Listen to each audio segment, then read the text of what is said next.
And here we have the example of the microflora on the normal skin and on dermatitis skin of the dogs.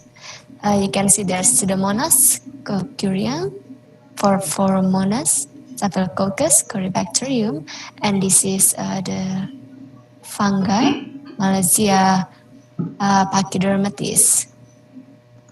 Enter to Bluetooth. Dermatitis skin, we can found Staphylococcus, Citrobacter, Trichococcus, Brachybacterium, Porphyromonas, and also the Malaysia. So the microflora on the dog skin can be the source of secondary infections, which exacerbates the case of dermatitis.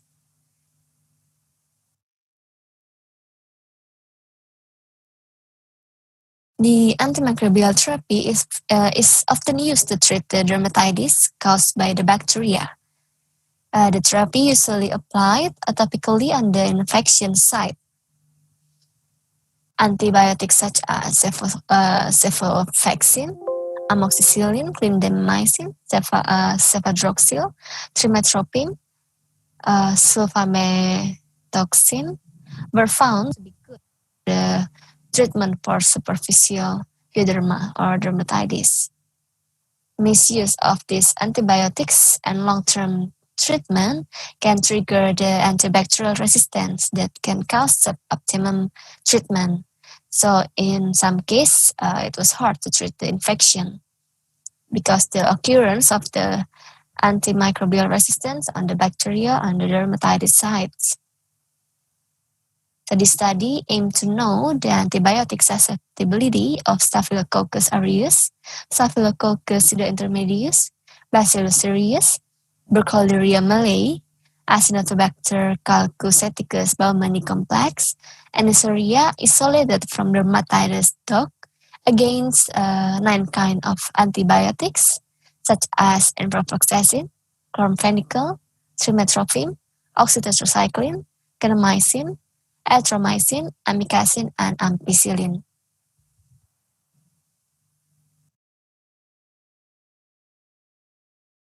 So for the method used in the study, first we re-identify the bacteria from dermatitis case in dogs using gram staining colony morphology on blood agar plate and also the biochemical test. And for the antibiotic susceptibility, we carried out using the Kirby-Bayer method, and we use antibiotics in the study, such as enrofloxacin, chlorphenicol, trimethoprim, oxytetracycline, kanamycin, erythromycin, amikacin, and ampicillin. The bacteria isolates were swabbed evenly on the surface of the Mueller-Hinton agar, and then the medium incubated. After incubated, we measure the inhibition zone formed on the surface of the agar, compared with the standards recommended by the Clinical Standards Laboratory Institute. So this is the result of the re-identification of bacteria isolated from dermatitis case of dogs. We have the Staphylococcus aureus, Staphylococcus pseudointermedius, Bacillus cereus, Burkholderia malayi, Acinetobacter calceuseticus baumannii complex, and also the Neisseria. And then this is the result of the antibiotic susceptibility pattern for bacterial isolates. The number here shows the inhibition zone in millimeters in Mueller-Hinton agar. So the isolate of Bacillus cereus show the resistance to trimethoprim, and the Staphylococcus pseudointermedius show the resistance against trimethoprim, oxytetracycline, and also the ampicillin. And here the Staphylococcus aureus show the resistance against chlorphenicol, trimethoprim, and oxytetracycline. And then the Acinetobacter show the resistance for 6 kind of antibiotics, and then but it's still sensitive to amikacin. And then the Burkholderia malae show the resistance against trimethoprim, and Neisseria show no resistance against the antibiotics used in this study. This is the picture of the antibiotic susceptibility test. This is for the Staphylococcus aureus. You can see the inhibition zone form on the surface of the agar against the antibiotic disc. So this is the percentage of antibiotic susceptibility test of 6 bacteria against the antibiotics. So 6 of the bacteria, so let's have a high sensitivity towards amikacin here. Amikacin is rarely used as therapeutic option for the dermatitis in dogs. So therefore, amikacin is still sensitive against all bacterial isolates. Amikacin is an antibiotic from the aminoglycosid group, and it's synthesized from kanamycin. The highest antibiotic resistance was possessed by the trimethoprim here, with the percentage of 83%. So the conclusion from this study, Staphylococcus aureus isolate from dermatitis is sensitive to enrofloxacin, kanamycin, erythromycin, amikacin, and ampicillin. Staphylococcus pseudointermedius is sensitive to enrofloxacin, chlorphenicol, and amikacin. Bacillus cereus is sensitive to enrofloxacin, oxytetracycline, kanamycin, and amikacin. Burkholderia malae is sensitive to enrofloxacin, chlorphenicol, oxytetracycline, kanamycin, erythromycin, and amikacin. Acinetobacter calcusaticus baumannii complex is only sensitive to amikacin, indicating that this bacterium is the most antibiotic resistant of all isolates. Neisseria, sensitive to enrofloxacin, chlorphenicol, trimethoprim, oxytetracycline, kanamycin, and amikacin. Amikacin can be the antibiotic of choice in the treatment of dermatitis in dogs because it has a high sensitivity to 6 types of bacteria isolated from dermatitis case in dogs. Further research is needed to determine the sensitivity of bacteria to other types of antibiotics that are often used in the treatment of dermatitis in dogs. As bacteria are resistant to more than one antibiotic, alternative therapies with less risk of resistance should be considered. For example, the herbal treatment. Testing the sensitivity of bacteria to herbal medicines can be a research material in the field of veterinary practitioners. I would like to say thank you for the ICAVESS committee to give me the opportunity to share our study in this international conference. And for the last, thank you for the audience to give me your attention during my presentation. Stay healthy and have a good day. Thank you. Good evening, ladies and gentlemen. Today I'm grateful to present our research with title The Mice Hematological Effect of Given the Staphylococcus aureus and Persea americana. Staphylococcus aureus can cause various diseases and food poisoning in both animal and humans as the main reservoir, even though these bacteria are easily found in the environment. Staphylococcus aureus infection, especially methicillin-resistant Staphylococcus aureus or MRSI, is difficult to treat because it is known to be resistant to various antibiotics. Antibiotic resistance, including MRSE, is never completely resolved. First discovered in 1960 in hospital in Europe, and then in 1998 it was reported that they were found in the community. This picture shows hospital onset MSSE infection rates have not changed since 2012, while community onset MSSE infection rate may be increasing slightly. Avocado seed contains secondary metabolite components as saponin, alkaloid, flavonoid, and others.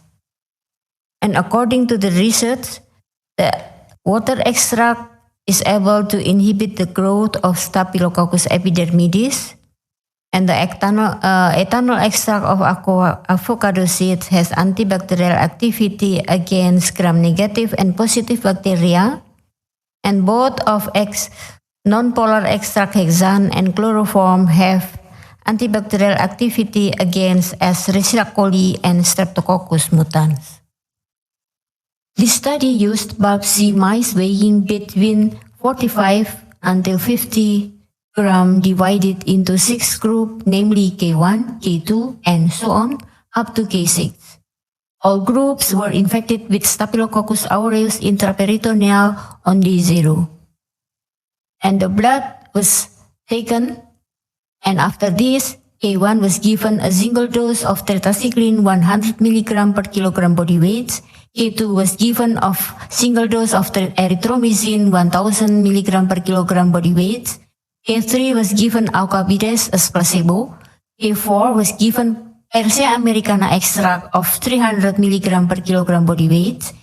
K5 at a dose of 600 mg per kilogram body weight, and K6 at a dose of 1200 mg per kilogram body weight. The treatment was given for 7 consecutive days. And then at the end of the study, or in the days 7, blood was collected through the orbital sinus under the influence of ketamine anesthesia. Blood samples were analyzed using the automatic hemacounter PET scan HM5 with impedance technique. The total number of leukocyte K1 group on day 1 or after being infected with Staphylococcus aureus showed leukopenia, the same with K4 and K6. K2 and K3 are in the normal range, but are almost close to the lower limit with a low leukopenia. K5 also almost close to the lower limit. The results of the second examination or after therapy on the leukocyte on K2 and K4 are in the normal range, but are almost close to the lower limit. In the K6 group, we also showed leukopenia. In the total neutrophil, we show an K2 group and K4, K5, and K6 shows neutrophilia. And after being treated by Persea americana shows K5 still in neutrophilia, also in K2 and K1. On day 1, in the total lymphocyte, K4 and K5 shows lymphopenia. The other group needs to be monitored because the lymphocyte count is at a lower limit. And the second day, K1, K2, and K6 also lymphopenia. The total monocyte on day 1 in K6 group is monocytosis, and the second examination, K1 is monocytosized. For the total erythrocyte, K4, K6, and K5 were lower, and the other group is microcytosis. And microcytosis usually preceded anemia or during anemia. And as we saw also in the hemoglobin concentration, K4, K5, and K6 were lower. In the same condition, in a hematocrit concentration or hematocrit values, in K4, K6, and K5 were lower. And also the other group is microcytosis, and it is usually preceded anemia or during anemia. As we saw on the day 1, all of the group have a leukopenia, lymphopenia, and monocytosis and neutrophilia. And after giving Persea americana extract, only the group K4 has a normal. The study concluded that Staphylococcus aureus infection caused leukopenia and was potentially followed by lymphopenia, monocytosis, and neutrophilia. The occurrence of microcytosis can lead to anemia, which can be categorized of normocytic hypochromic or normocytic normochromic. Lastly, administration of Persea americana extract at a dose 300 mg per kilogram body weight for 7 days was found to be effective in improving of hematological value in mice back to normal. Thank you. Good afternoon to all the participants. Yes, thank you very much for Mas Reza, our co-host, who play the video. Now we have the Q&A session. So I would like to invite for Dr. Trini, Dr. Marla, and Dr. Christine to turn on the video with me. So we can answer the question together. We have several questions already in the chat room. Okay, I guess everyone's already been here, right? Dr. Trini, and then Dr. Marla and Dr. Kristen. Okay, so the first question is for Dr. Trini. I will just the question from the participants is come from Dr. Laxmin. Sorry, in mine it's just Laxmin and ... Sorry. To Dr. Trini, would you please sharing the recipe for making atherogenic diet for mice or rats, and how long the process to build the plaque atherogenesis using atherogenic feeding? Thank you. So the time is yours, Dr. Trini.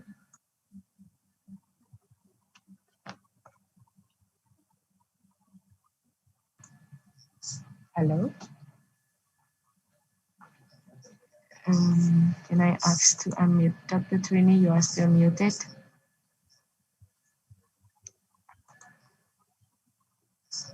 Okay. Yeah. Maybe I try answer this question. Langsung ya. Yes, Okay. yes, please. Number one, maybe to lower dose, yeah. So it cannot increase total cholesterol. Number one, so that time. In my treatment, maybe time short time for this treatment maybe. Yeah, the first lower doses. Number two, short time is very for treatment. And question number two is, I use reference for making feed composition atherogenic, but I don't bring these references. So I can share that references. Maybe we can discuss it at the with use another day with use WA mungkin ya, maybe ya. Yeah. Okay. Yeah. Minimal for make the mice or the atherogenic use time minimal 3 months. Okay. I think that. Okay, very well. Thank you very much, Dr. Trini. So for Dr. Laxmin, Dr. Trini is providing a phone number. So you can directly contact her to ask, to share the reference, or maybe you can contact her directly through the direct message in the chat room. So you can contact to her and then asking the email or the WhatsApp number. Thank you very much, Dr. Trini. Very well. And then the next question is go to Dr. Marla. This question is come from Dr. Agustina. Hello, Dr. Marla. Dr. Agustina is asking about, is it possible that there were mixed infection of the dermatitis in dog with fungi or other agent besides bacteria isolated? Okay, thank you. Can you hear my voice? Yeah, very clearly. Okay, so thank you for the question, Dr. Agustina. Yes, it is possible for the dermatitis to have more than one infection. It could be from the bacteria or also the combination of bacteria and also the fungal. Just like I explained before in my presentation that the malaria is the fungal and it could be found in the dermatitis area with the bacterial infection.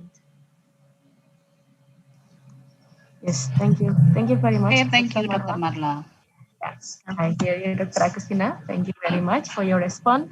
So we will go for the last question to Dr. Christine.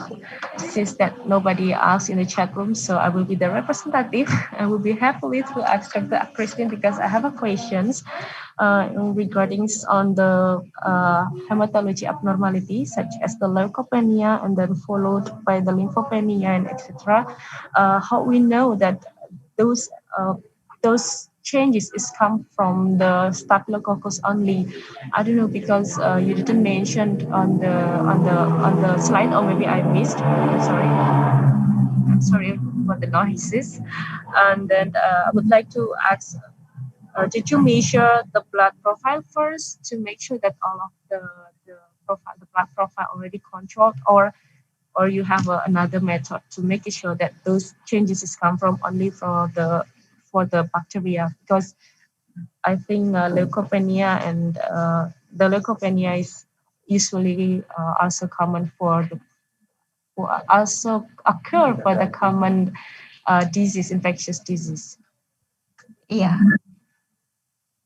Yeah.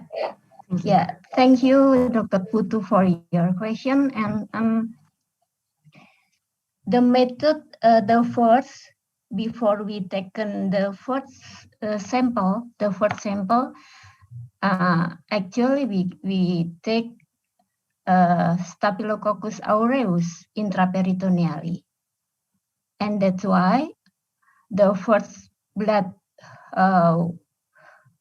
were taken is according to the infection of the Staphylococcus aureus, because before I take we using injection of Staphylococcus aureus for all of the group,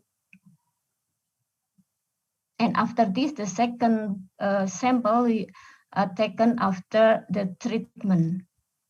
That's why we concluded, oh, this leukopenia and lymphopenia also several neutrophilia in this group with treatment of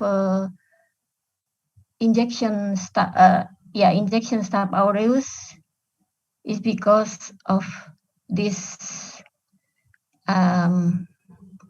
of this accused. Yeah, I think it's. Thank you very much, Dr. Christine. Actually, there is another question, but I have to apologize because we have only a limited time. So maybe I will ask your kind to answer the question in the chat box. The question is come from Dr. Agustina. So thank you very much, Dr. Christine. Yeah, we use ethanol extract in this treatment. Okay, thank you, Dr. Christine. Okay, you're Thank you welcome. very much. Thank you very much for all of the three presenter. I would like to invite all of you to give applause for all of the presenter today. Thank you very much. And this is the end of the first session. Well, we will continue for the next session in the second session. Okay, so Dr. Angie is not available yet. I will be with all of you for the next session. So we move to the second session. We will have three other presenter. I would like to invite first. First is Dr. Dinda Ayu Ramadhani. Hello, Dr. Dinda.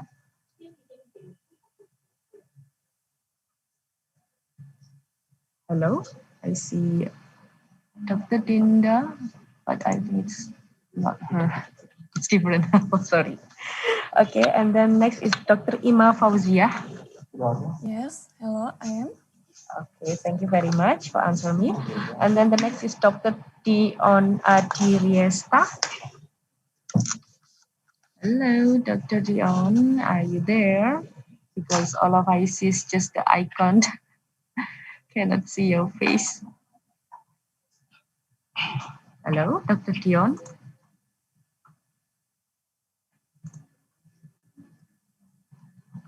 Okay, I see her name, but he didn't answer me. Maybe he's have another business, but that's okay. We will play the video, and all of you can ask and type your question in the chat room. We will choose one up to two questions for each presenter. Okay, so please, Mas Reza, could you play the video? Thank you. Good afternoon to all the participants. I am Dinda Ayu Ramadhani from Veterinary Medicine, University of Gajah Mada, Yogyakarta, Indonesia. First of all, I would like to thank ICAVESS 2021 for giving me an opportunity to present our research, and I would like to appreciate all of the committee's hard work to organize this event. In this session, I would like to present our research about the ability of Simon sanctum lean ethanolic extract as a neuroprotectant on the in vitro model of neurodegenerative SHSY5Y cell line.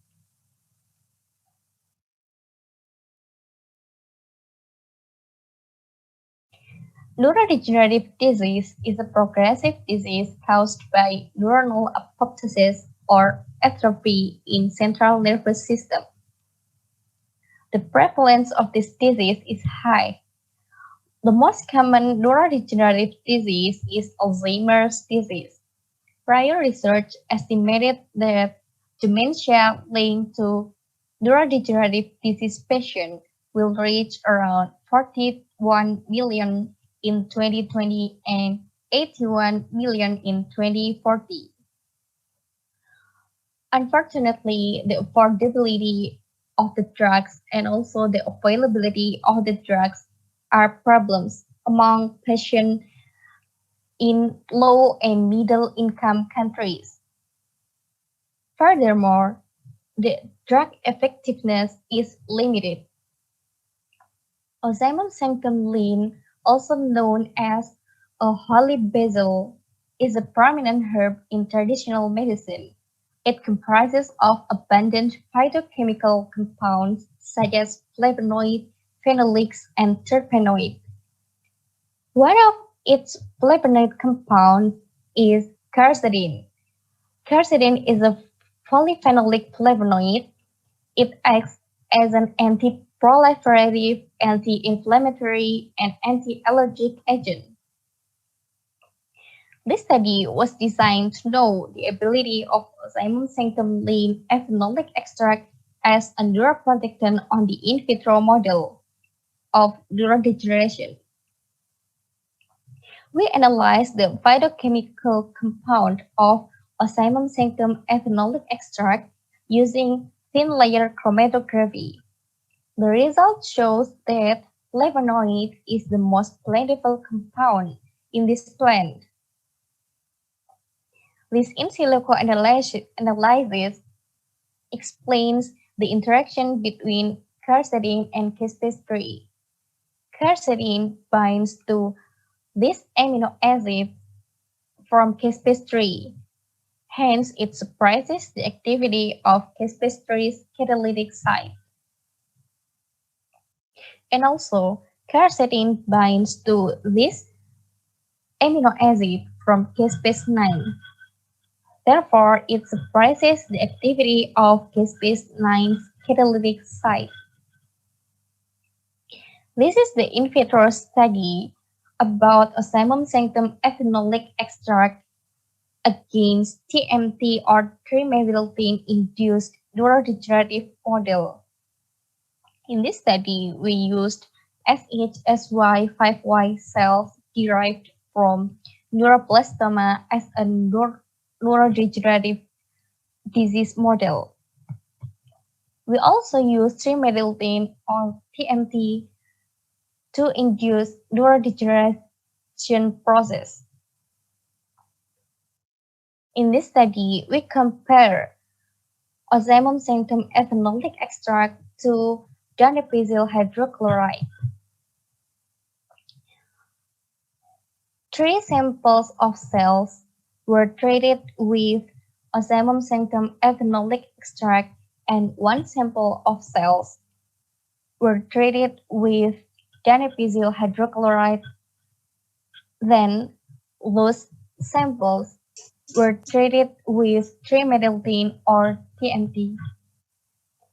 The result shows that the cells availability that treated with Osmum sanctum ethanolic extract 75 microgram per milliliter is as good as non-treated cell and cells treated with donepezil hydrochloride.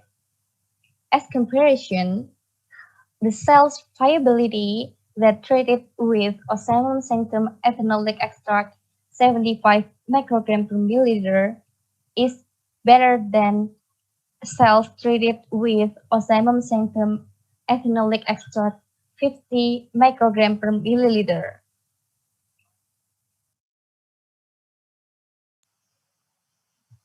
The conclusion of this study is that quercetin derived from Osmum sanctum lin's ethanolic extract prevents cells apoptosis by suppressing caspase-3 and caspase-9. Last but not least, I would like to thank all of the lecturers who contribute to this research and also the Ministry of Research, Technology and Higher Education of Republic Indonesia. This is my presentation this session. Thank you for all your participation. Assalamualaikum warahmatullahi wabarakatuh. Good afternoon, ladies and gentlemen. My name is Ima Fauziah. I'm from Department of Microbiology, Faculty of Veterinary Medicine, Universitas Gadjah Mada, Yogyakarta, Indonesia. And in this occasion, I am so honored to share our research in ICAVESS and our research about PCR detection of Avibacterium perugalinearum from layers in Sleman District, Special Region of Yogyakarta, Indonesia. Avibacterium perugalinearum, previously known as Haemophilus perugalinearum, is a gram-negative bacteria that causes infectious coryza or IC, an upper respiratory tract disease that can occur acute to chronic. The disease can infect layers, broilers, local chickens, quails, turkeys on multi-edge farms. The most common infectious coryza symptoms are facial swelling, infraorbital edema, conjunctivitis, foul-smelling discharge from nasal to ocular. IC has become a major threat in poultry industry and can occur worldwide and causes great economic losses due to poor growth performance, drop in egg production up to 40%, and increased culling rate of chickens. Vaccinations and strict biosecurity are widely used to prevent the disease, but vaccine failure might be occurring. Because the clinical signs and post-mortem lesions are not pathognomonic, IC diagnosis requires confirmation of Avibacterium perugalinearum. There are few reports about IC in Indonesia. Recent studies show that IC can be found in various regions in Indonesia. The purpose of this study was to identify Avibacterium perugalinearum biochemically and followed by the PCR confirmation of the identified bacteria from layers with infectious coryza signs in Sleman District. Materials and methods For isolation and identification of Abibacterium perugalinerum, 9 nasal swab samples were cultured on chocolate agar plate and incubated in an anaerobic jar at 37 degrees Celsius for 24 till 48 hours. Morphology of the growing colonies was observed. The suspected colony of Abibacterium perugalinerum showed tiny dewdrop, circular, and transparent colonies. Identification of morphology cells was carried out by gram staining. Colonies of Abibacterium perugalinerum were confirmed by the presence of gram-negative and Coccobacilli cells, then continued by biochemical testing. Then the identified isolates were confirmed with species-specific HPG2 PCR tests. HPG stand for Haemophilus perugalinerum. Then the results were analyzed descriptively.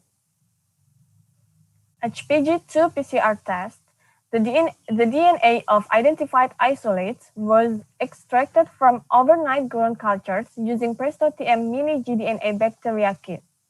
HPG2 PCR protocol was performed as described previously by Chen et al. 1996.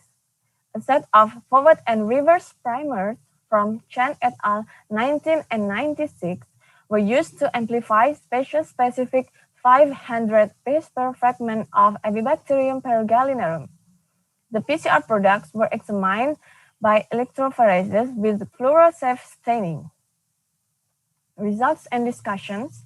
9 layers were used as samples in this research showed clinical signs of IC, such as swollen face, malodorous nasal discharge, open beak breathing, and decrease in egg production.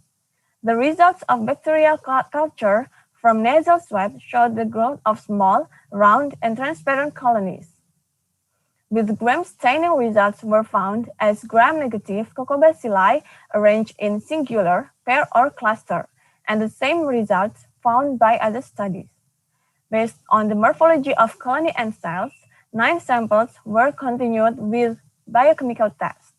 From biochemical test results can be seen in Table 1, 6 isolates showed characteristics of Abibacterium perugalinerum, namely negative in catalase, oxidase, indole, urease test, VB test, non-motile, and all 6 isolates were able to ferment lactose, sorbitol, maltose, and mannitol. And these results are in accordance with the previous studies. Table 1, biochemical test results of suspected Abibacterium perugalinerum. L1, L3, L4, L5, L6, and L7 were identified as Abibacterium perugalinerum isolates. HPG2 PCR was carried out to confirm 6 identified isolates, and all 6 isolates produced 500 base pair amplicon of the HPG2 gene of the expected size and can be seen in figure 1. We can see that 1, 2, 3, 4, 5, 6 are 6 isolates. In conclusion, 6 isolates were identified as Abibacterium perugalinerum from the biochemical test and confirmed with HPG2 PCR. Here is some references that we used in the research. And thank you. Hello everyone, my name is Dr. Dion Dewananda and I hope everybody is having a great time on this conference. And I would like to present our review paper which is entitled Association of Canine Otitis Externa Cytological Findings and its Causative Agents as a Mapping Review. So our team consisted of Dr. Dion Dewananda as myself and my supervisor, Professor Siti Isrina Octavia Salasia. Right now, I'm a master student at University of Illinois at Urbana-Champaign, and Professor Isrina is from Clinical Pathology Department, Universitas Gadjah Mada. The background for this review is, of course, a cytological evaluations on canine otitis externa. Otitis externa is an inflammatory disease of external ear canal and one of the most low-cost, time-efficient, and even almost accurate, or at least most of the time, examination to predict its causative agents is, of course, a cytological examination. And it is thought that there may be a direct correlation on the parameters that are found in the cytological evaluations and the type of external otitis causative agents. And this is the key part. A specific grouping correlation in the active leukocytes, each canal cell, and the shapes or coloration effects of the agent could lead to a more accurate predictive caustic agent, which is very interesting. So, the objective of this review was to determine the type of infectious agent found on the canine otitis externa cytological findings, along with their correlated type of active leukocytes, ear canal cells, and other kinds of cells that followed. And after that, we could then map the association for each type of the agent, which then could lead to a more accurate predictive caustic agent, and of course, hopefully, we could get a more suitable treatment plan. Well, the review method for this paper was actually quite simple. First, we grouped the types of the main causes, be it a bacteria, fungi, parasite, or protozoa. And after that, we also determined the correlated cells reaction that followed and associate them carefully in hoping to have a general mapping or a combination of those variables as a veterinary guideline uses. And here are the discussion part.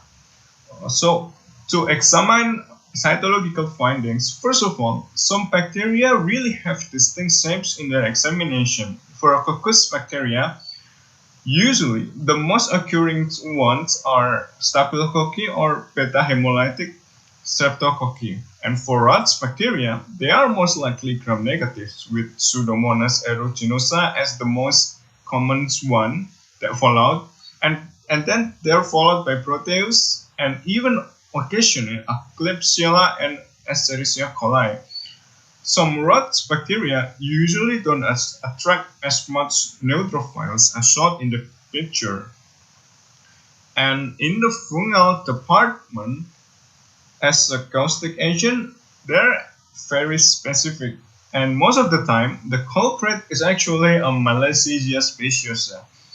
They are very common as a primary cause of canine otitis externa, and it is very hard to miss it as they have characteristic signs as a yeast that were budding, and usually they are followed by some types of keratinocytes in the cytological evaluations. Other types of fungi were very rare to be a primary otitis caustic agent. And some the bacteria or parasite as Staphylococcus and Demodex as a main cause, they usually attract a lot more neutrophils as shown in the picture. And Demodex also had a very distinct shape, which almost certainly very hard to miss. And for Staphylococci, sometimes their cells form a staphylo-like shape, like a grape actually, as shown in the picture. They're also usually became a toxic neutrophil when they phagocyte some bacteria. So yeah, we could group them as a clinician guide for veterinary use. We could map them as a rot, cocci, or coccobacil bacteria, or fungi, parasites, and protozoa first, and then associate them with the cells that followed after their initial infection, as shown in the table. And by this, we finally could conclude that it was concluded that some groups of causative agents such as bacteria, fungal, protozoa, and parasites have distinct shapes and have some characteristic immune or ear canal cells that were found in cytological evaluation. The knowledge on how the shapes and other cell distribution affect the potential definitive caustic agent and could help for choosing the most effective treatment with reduced antimicrobial resistant potential. Hopefully, this short review could help some clinicians on their accurate canine otitis externa caustic agent prediction. And yeah, thank you very much. Please be well and stay safe. Bye bye. bye-bye.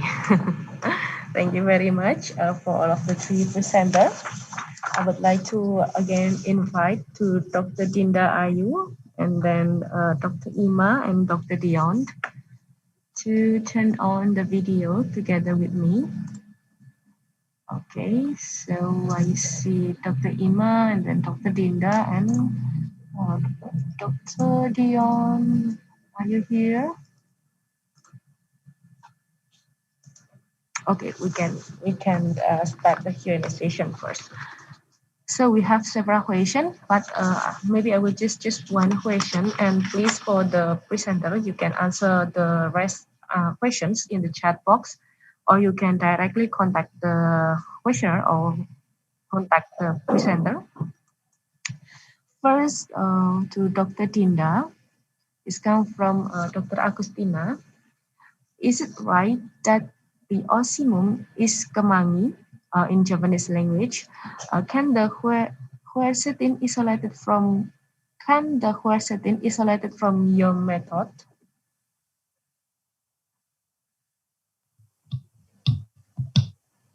Yeah. Can I answer it now? Yeah, sure. Okay. Yeah, is it right that Osimum sanctum is kemangi in Japanese language? And yeah, we absolutely can isolate the quercetin from kemangi using high performance liquid chromatography. But in this study, we use the whole leaves. We use the whole extract from kemangi. Okay, so you use the whole extract from the kemangi, right? Yeah, but we can isolate the quercetin only using HPLC. Okay, we can isolate the determined extraction by the HPLC. Yeah. Yes, thank you. I hope this answer can answer Dr. Agustina. Okay, thank you. Yeah, thank you, doctor. And actually, we have another question from Dr. Vista, but please, you can answer in the chat room. And then next, we move to Dr. Ima. I guess the question is come from me. Dr. Ima, I would like to ask you, that did you use the sequencing and the phylogenetic tree identification? Because I don't know, in my opinion, since even though we use the species-specific primer, but sometimes a lot of unidentified process can occur. So we may amplify the target genes that we don't want to amplify, maybe such as the primer dimer or something else, maybe other bacteria. So in my opinions, the sequencing and the phylogenetic tree is another step that we have to do to make it sure that these bacteria is these. So what do you think, Dr. Ima? Thank you. Okay, thank you for the question. Yeah, I haven't done the sequencing yet, but it's still in the progress to do the sequencing because I think it's needed to. It is needed to see the molecular characteristic of Abibacterium paragallum isolates, especially it is from Yogyakarta region. That's why it's still in the progress. That's can I say. Okay, thank you. So we will wait, especially me, I will wait for your publication. Yeah. Thank you very much, Dr. Ima. So we can move to Dr. Dion. Hello, Dr. Dion, are you here? Hello, yeah. Hello. Yeah. Sorry. We have a question for you from our moderator, Dr. Anggi. Okay. Please, from your mapping review, which one is the most infectious and why? Yeah, Dr. Anggi, thank you very much for the question. So, on canine otitis externa, in the cytological findings, the most infectious agents is, of course, a Malassezia fungi or yeast. This fungi is very pathogenic, especially in canines, and this is happened because Malassezia, usually the cells always active when we found it in the cytological smears or examination. So they usually already in the budding progression, and that makes the other pathogenic opportunistic pathogen come out after the initial infection of Malassezia speciosa. So, and it is very clear when we found a yeast cells in cytological examination, it is almost always a Malassezia speciosa yeast, and this is becoming a problematic in otitis treatment because sometimes the antifungal that were used in the Malassezia infection are usually not that effective. So, yeah, uh, that I found in my review, and thank you very much for the question. I'm sorry I couldn't turn on my video because I'm in the outside right now. Thank you. Yeah, it's okay. Thank you very much, Dr. Dion, and I hope your answer can satisfy Dr. Anggi.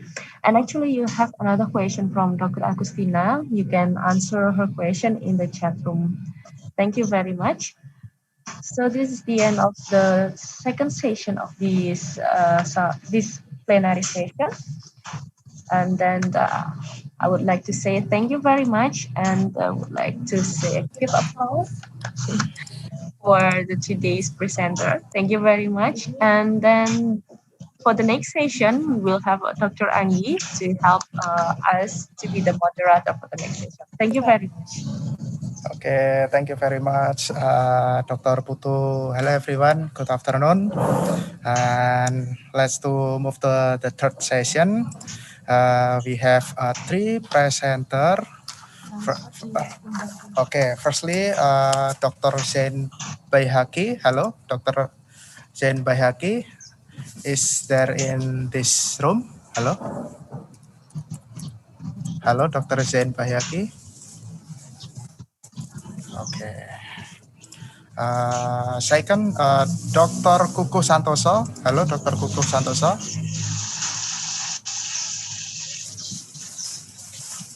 Okay.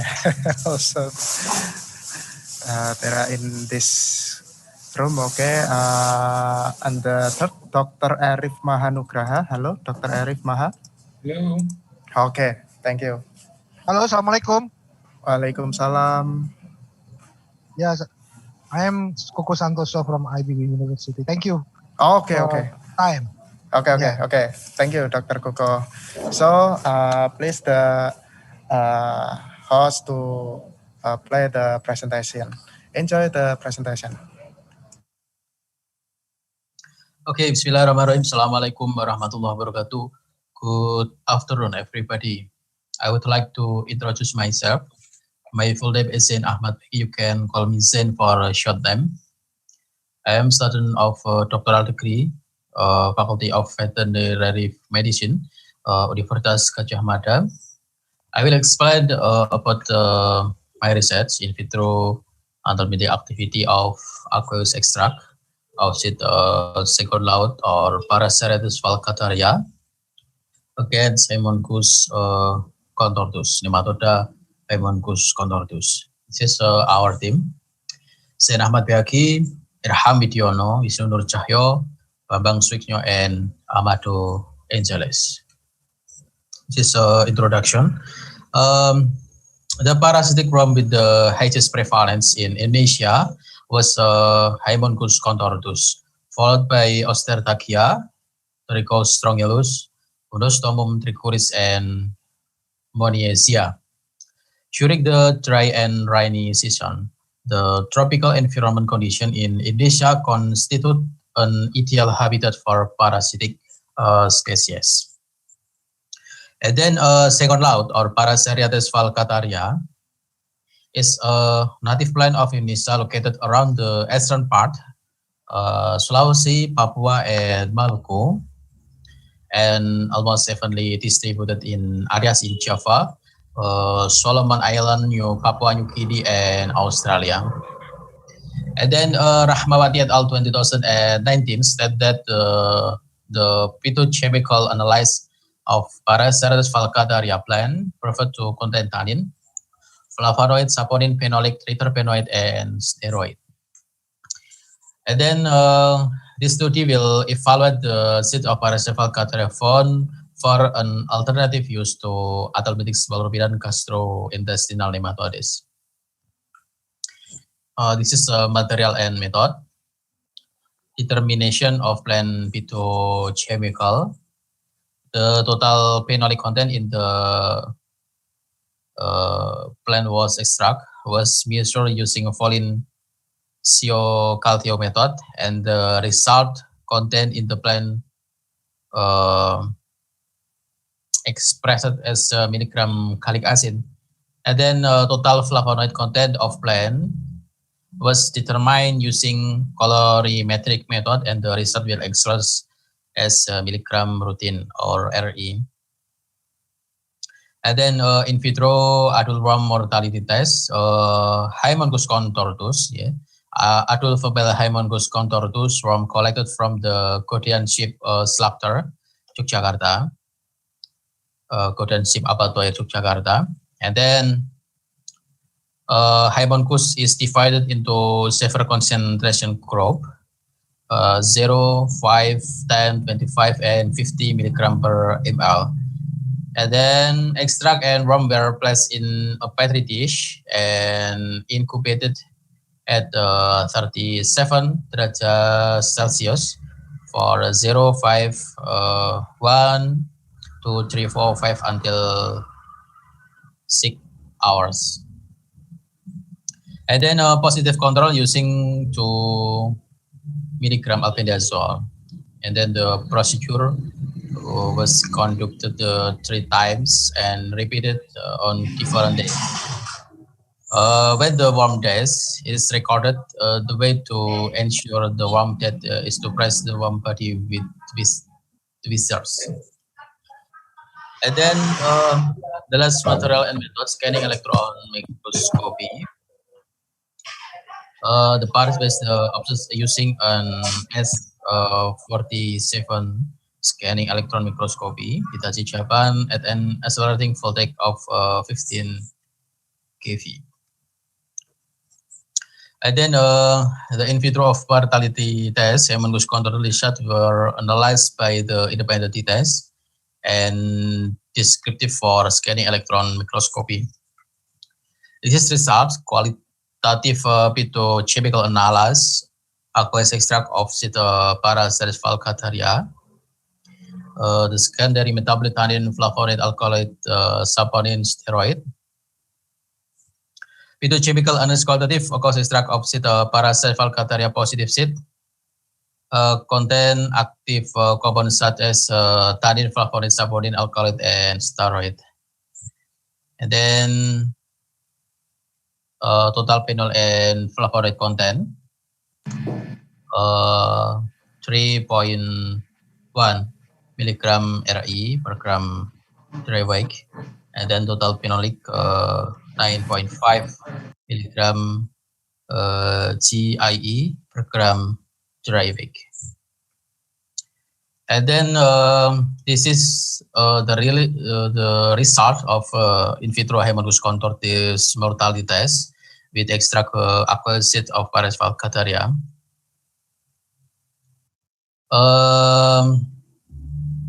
The suppression of Haemongus contortus nematodes from aqueous extract of seed Paracephalocaterpillar with first concept showing that Sambakin 100% Haemongus contortus at a concentration of 50 milligram per ml at the 5 hours cannot be spared from the presence of active compound in the seed of the plant.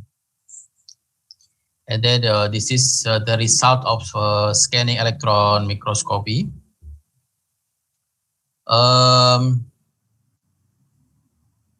Observed change in scanning electron microscopy image in the in vitro experiment revealed the interaction between aqueous extract of seed Paracephalocaterpillar, control worms A and C were observed to be smooth, free of aggregates on the cuticle and having an undamaged reticular longitudinal back. And then same image B of Hemoncus contortus. This is buccal cavity were observed to be damaged at the buccal area after treatment with aqueous extract of Sid Paraceratus falcataria.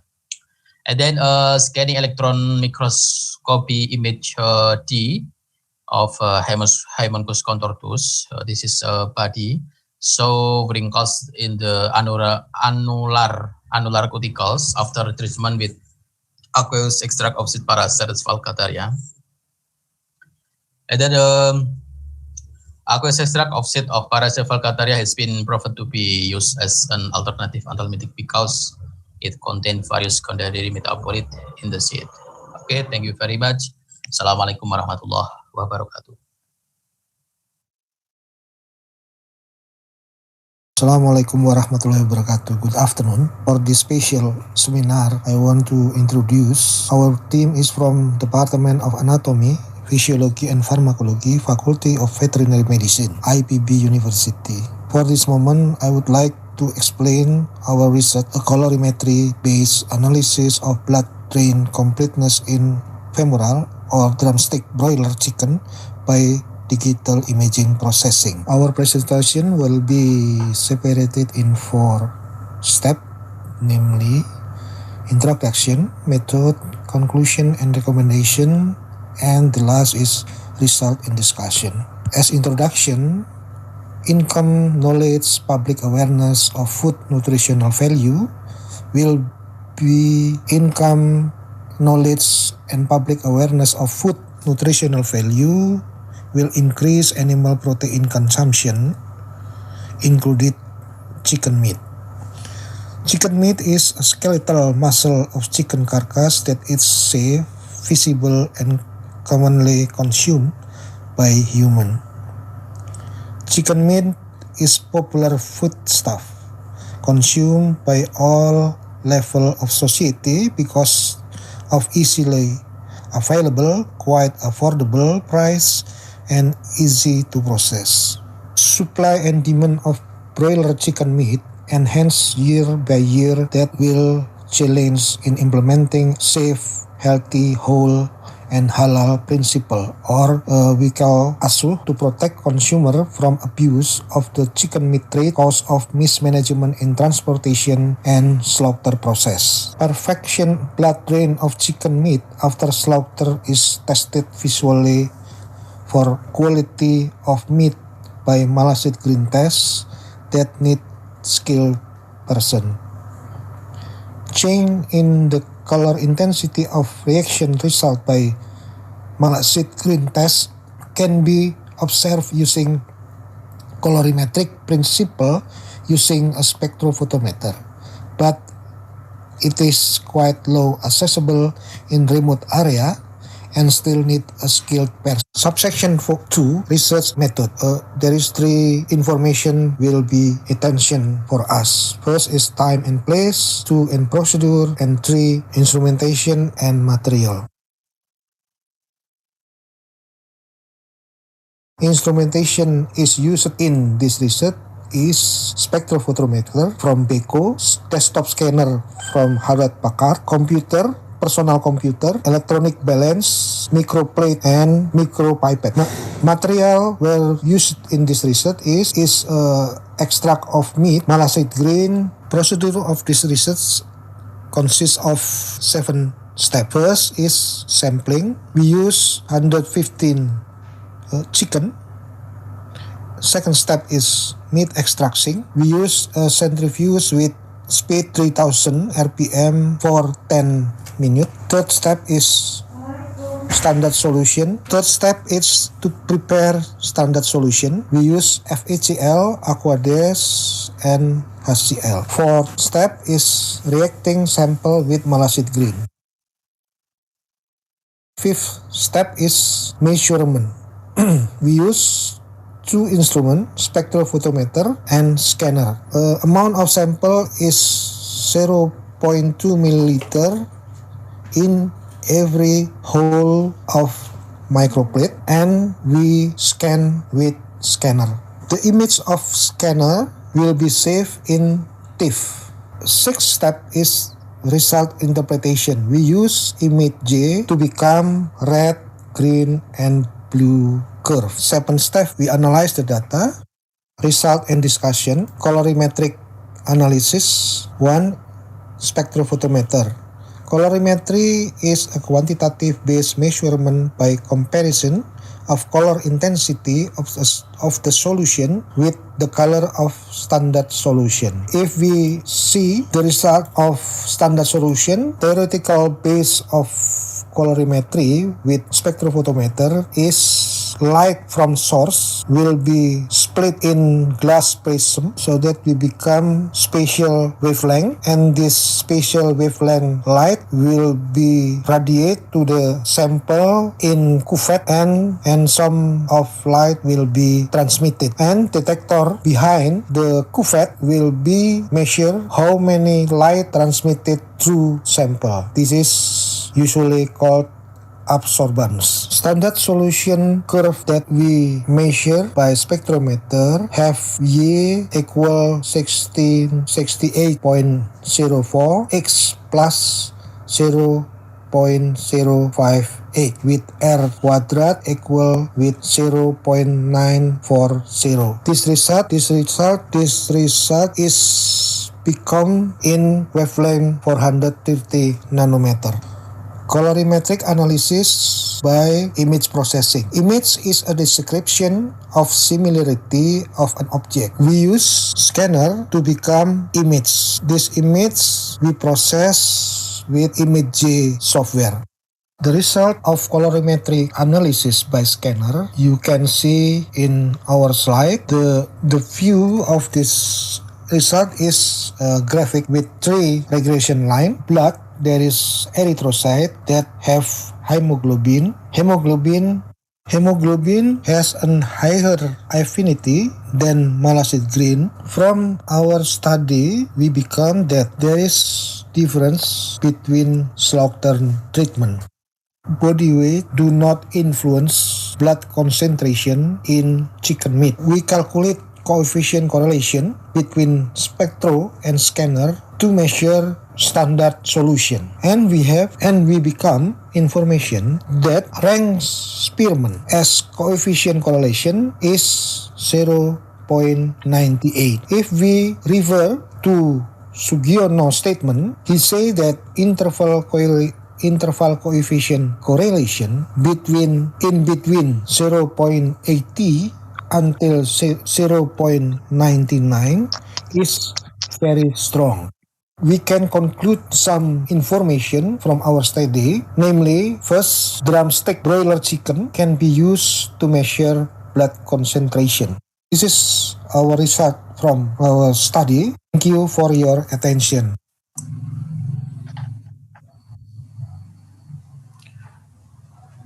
Okay, thank you for the time. Hello everyone. Today I will present our study with the title Effectiveness of Povidone Iodine and Antibiotic Treatment on Postpartum Reproductive Disorder in Beef Cattle. There are some author in here. And let's move to the introduction. In the postparturation process, we can found the reduction in uterine size, repair of damaged cell, the return of the tissue built to normal condition after placental discharge.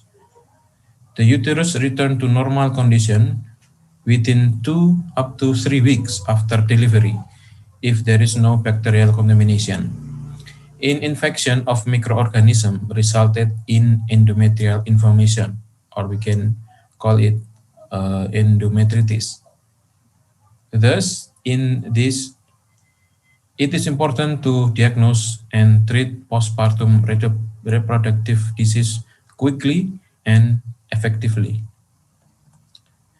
The goal of this research was conducted to find out the postpartum reproductive disorder and the effectiveness of its treatment in beef cattle.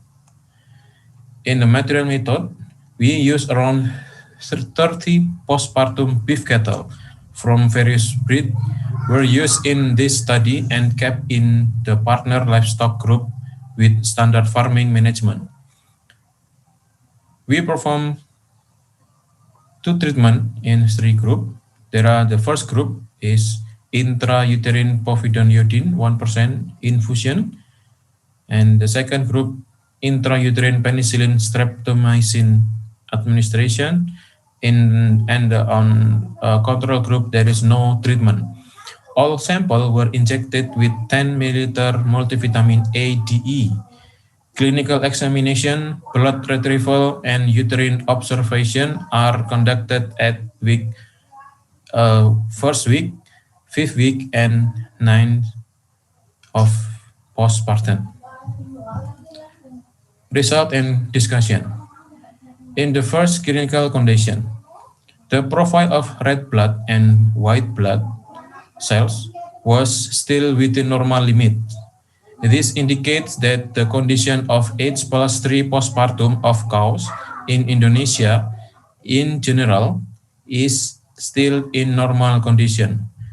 No clinical change for nor hematology of erythrocyte and leukocyte were found.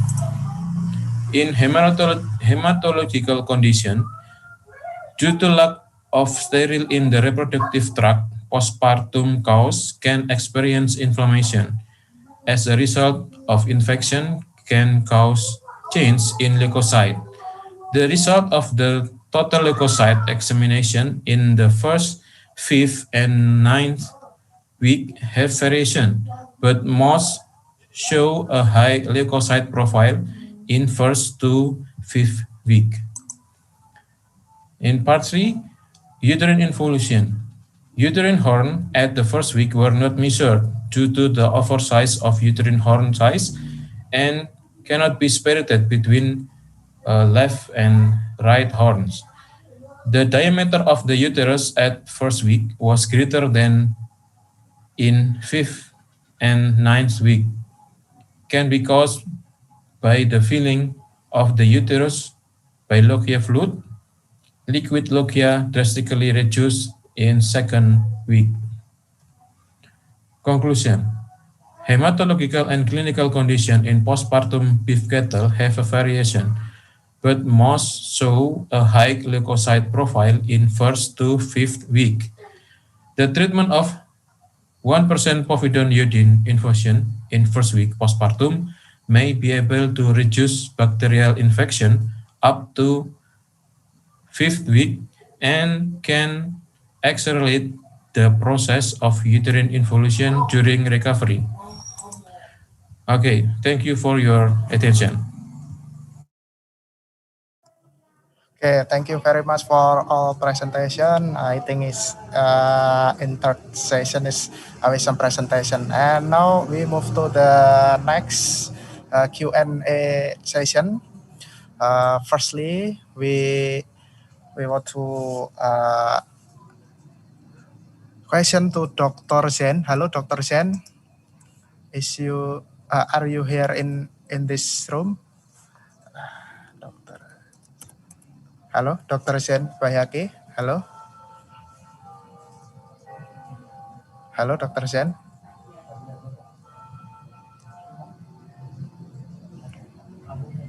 Are you hear me, Dr. Zen? Okay. Hello, sir. Okay, Dr. Zen.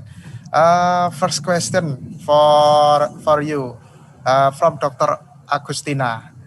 Is it easy to get the Sengon laut? It is a common plant that will be familiar to the farmer. And what is the active metabolite the most post the anthelmintic activity? Okay, Dr. Zen, times of yours to answer.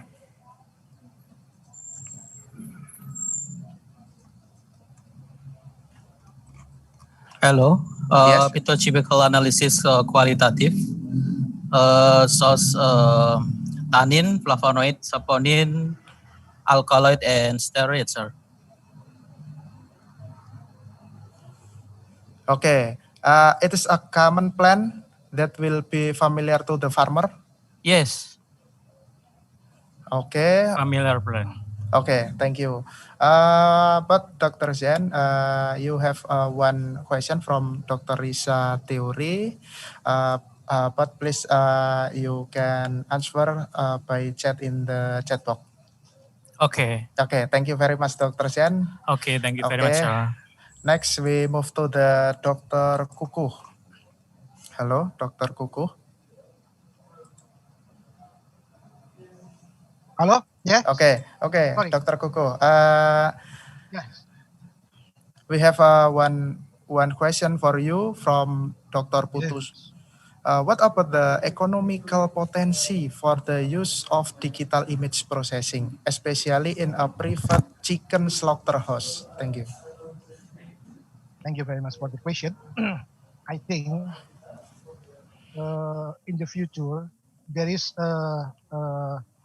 move teknologi ya from conventional technology to 4.0 technology, and this tool or instrument should be easy to become, especially in remote area, especially as Indonesian countries. And I think if we think from price, this image processing is very not expensive. I think maybe in the future this image processing will be a good challenge, good opportunities to become standard tool. This is my answer. Okay, thank you very much, Dr. Kuku. Okay, good answer from Dr. Kuku. And now we move to the Dr. Arif. Hello, Dr. Arif.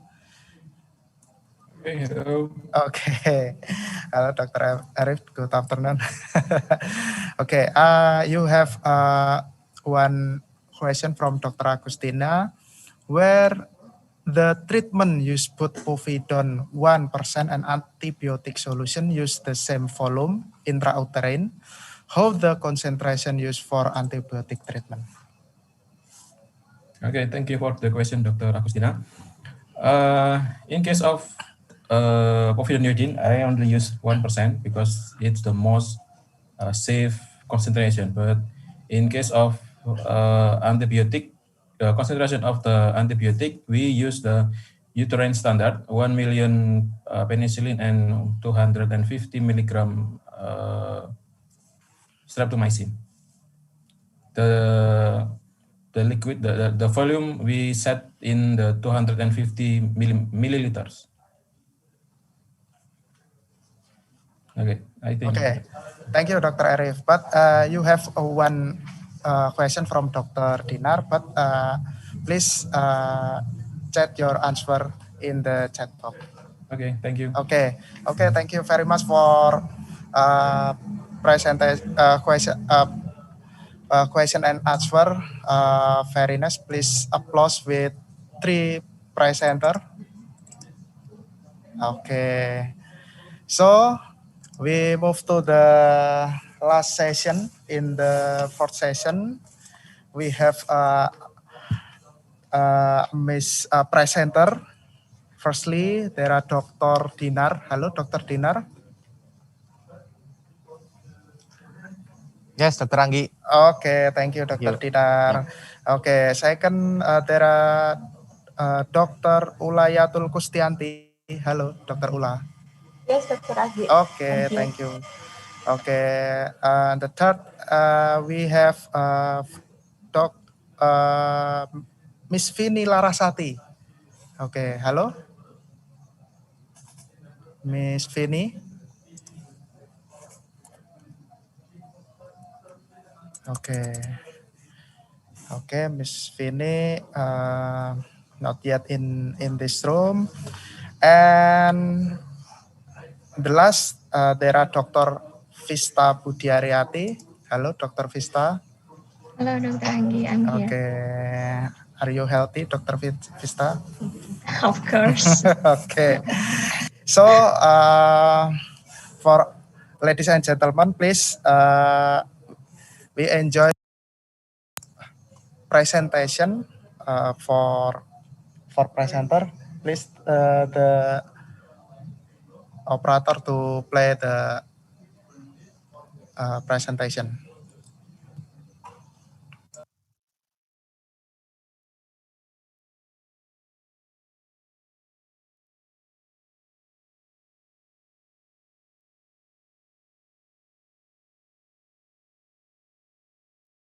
Hello, Assalamualaikum warahmatullahi wabarakatuh. My name is Dinar Arifianto from Department of Clinical Pathology, Universitas Gadjah Mada. In this great opportunity, I would like to presenting one of our research about hematology profile of non-specific colic cases in Yogyakarta province.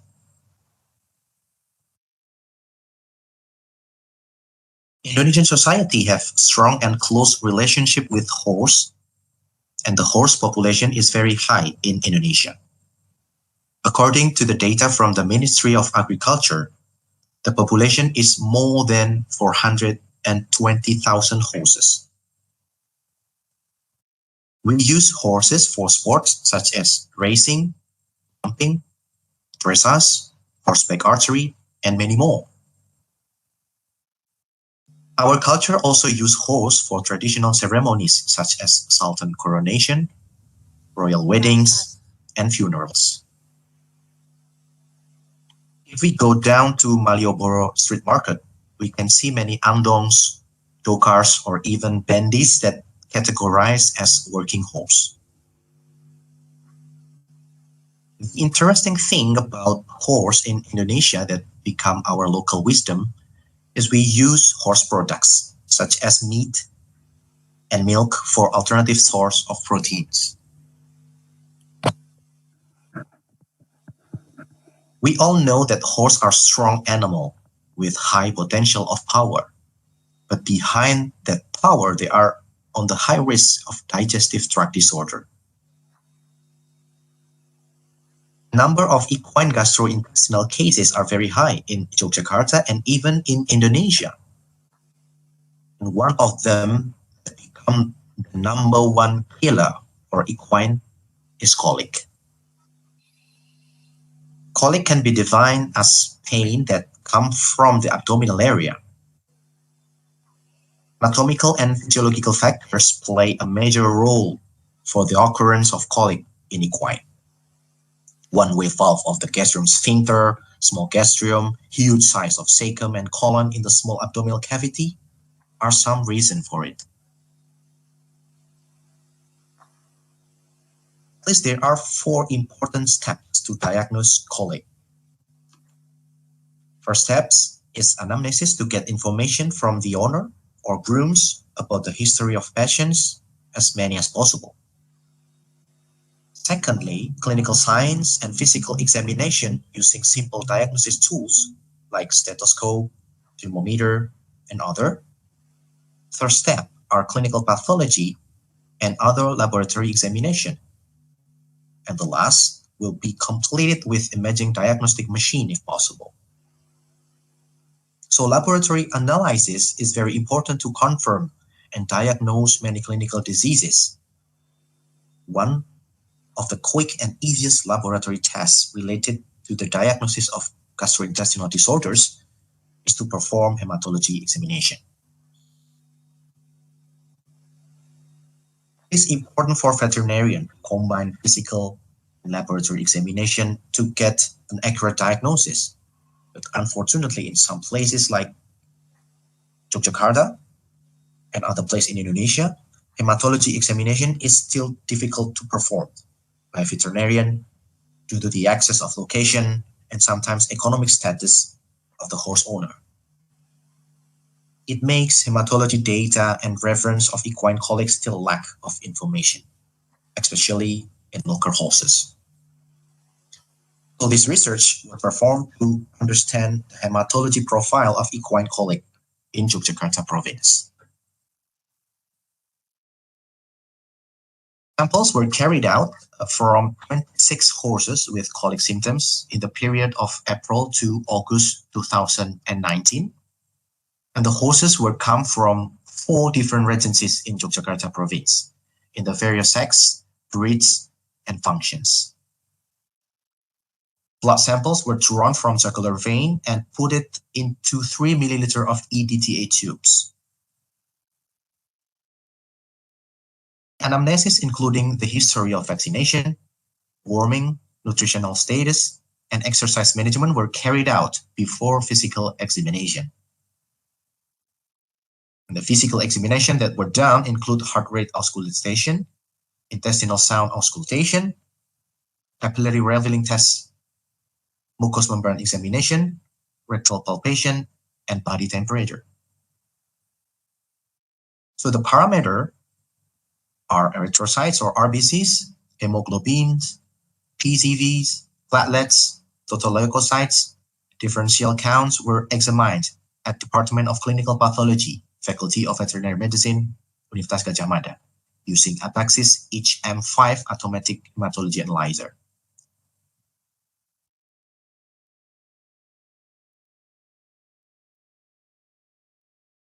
Hematology examination showed that 57.7% of the samples had anemia caused by low erythrocytes, hemoglobin, and PCVs. And the average of RBCs were 7.54 million per microliters, hemoglobin 11.59 gram per deciliters, the PCVs were 36.14%, platelets 155.23 million per microliters. From leukogram examinations, leukopenia happened in 7.7% of the patients, leukocytosis happened in 30.7% of the patients, lymphopenia happened in 15.3% of the patients, lymphocytosis happened in 3.8% of the patients, neutropenia in 7.7% of the patient, neutrophilia 19.3% of the patients, and eosinophilia 7.7% of the patients. Anemia occurred in more than 50% of colic patients that dominated with low hemoglobin value, but the mean of hemoglobin, RBCs, PCVs, and platelets are still in the normal limits. Hematology examination in colic is very helpful to confirm the diagnosis, but sometimes difficult to determine a specific reflecting the systemic response to inflammation, endotoxemia, or sepsis. Chronic inflammation can also lead to anemia, and abdominal distension, inflammation and swelling of the intestinal mucosal layer can lead to mucosal ischemia. And if the obstruction happens more than 24 hours, tissue hypoxia and ischemia of intestinal segment can lead to necrosis and create a tissue rupture, increase the risk of bacterial infection and endotoxemia. PCV and TPP, very good parameters to evaluate hydration status of the patient. These two parameters often increase simultaneously with blood volume reduction due to extravascular space fluid leakage or fluid loss to the urine and feces. Leukocytes alteration usually to severe acute inflammation, dehydration, endotoxemia, or the presence of sepsis. Leukopenia, neutropenia, left the presence of toxic neutrophils, and lymphopenia are common during this phase. Then thrombocytopenia and other coagulation disorders are also indication of endotoxemia. The total leukocytes rarely change in the acute stage of intestinal strangulation, and neutropenia will occur when endotoxicity appears. So the conclusion of this research, hematology profile in equine non-specific colic do not show a specific pattern But from the data obtained, more than 57% of the patients are accompanied by anemia. Other hematological changes like PCVs, platelets, leukocytes, and differential leukocytes can occur following the physiological changes that occur in the patients. Thank you very much. End of my slide. Good afternoon, ladies and gentlemen. My name is Ulayatul Kustiati. This opportunity in ICAVESS 2021, I would like to presenting our last study about chemotherapeutic ability of Osmum sanctum ethanolic extract in human lung adenocarcinoma cell A549 cell line. Cancer is a disease that causes many deaths in the world. Lung cancer or lung carcinoma is a malignant lung tumor characterized by uncontrolled growth of cells in the lung tissue. In most cases, activation of oncogene and or deactivation of tumor suppressor genes lead to uncontrolled cell cycle development and inactivation of apoptotic mechanism.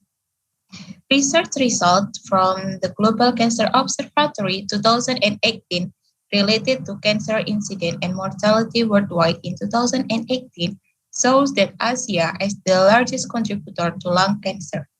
And the incidence of the lung cancer is 11.6% and causes death in 18.4% death of cancer cases in the world.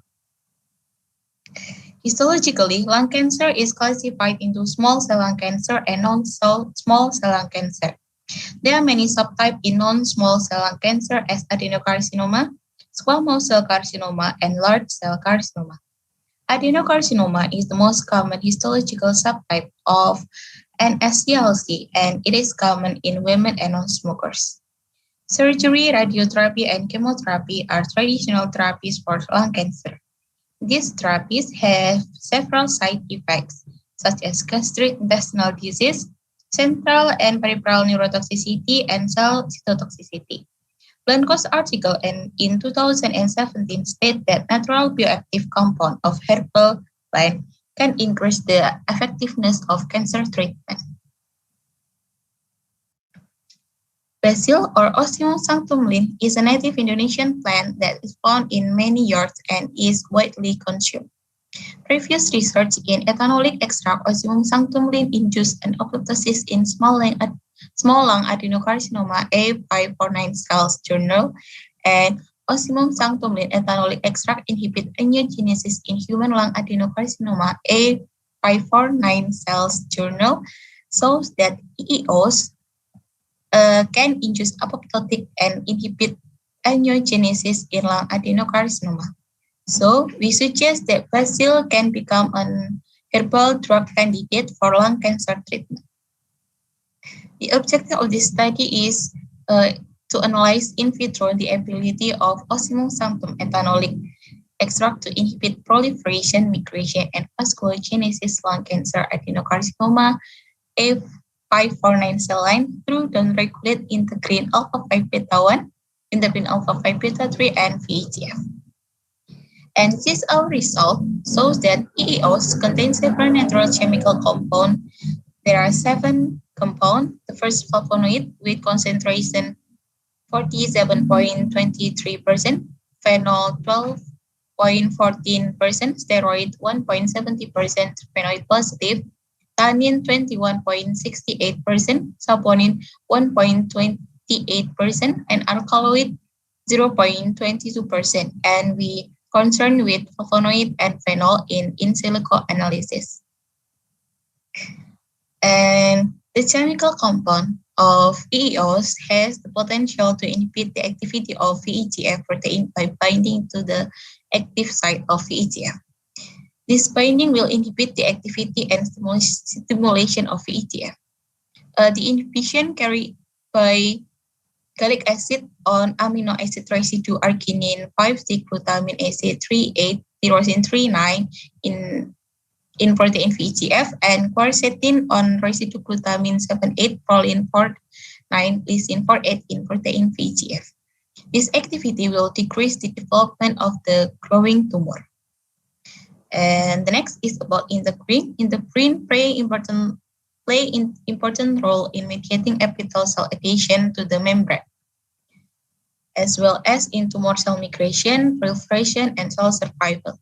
Tumor expression of alpha 5 beta 3 and alpha 5 beta 1 integrin have been associated with disease progression in various tumor types. This result of the study indicate that potential for ligand inhibition of alpha 5 beta 3 and integrin alpha 5 beta 1 protein. It was found that gallic acid will bind to the amino acid residue arginine 248, isoleucine 216, and quercetin will bind the amino acid residue in lysine 409, arginine 261, tyrosine 224, arginine 99, and serine 160 on the integrin alpha 5 beta 3 protein. While the alpha 5 beta 1 integrin protein found that gallic acid will bind the amino acid residues in arginine 256, leucine 257, tyrosine 226, and quercetin will bind the amino acid residue in threonine 258, glycine 255, asparagine 256, leucine 257, serine 277 on the integrin ligand alpha 5 beta 1. Inhibition of the integrin complex will affect the inhibition of extracellular matrix and lead to decreased function of the tumor invasion. We also demonstrate the anti-cancer effect of EEOs in A549 cells. We performed the viability assay. The cells were treated with EEOs in concentration 15 until 200 picogram per milli, and the cell viability will assessed by MTT. We can see that in MTT assay, EEO significantly exhibited cytotoxic effect in human A549 cells, and with concentration 2,200 picogram per milli induced more severe cytotoxicity in A549 cells. In addition, we also perform addition assay.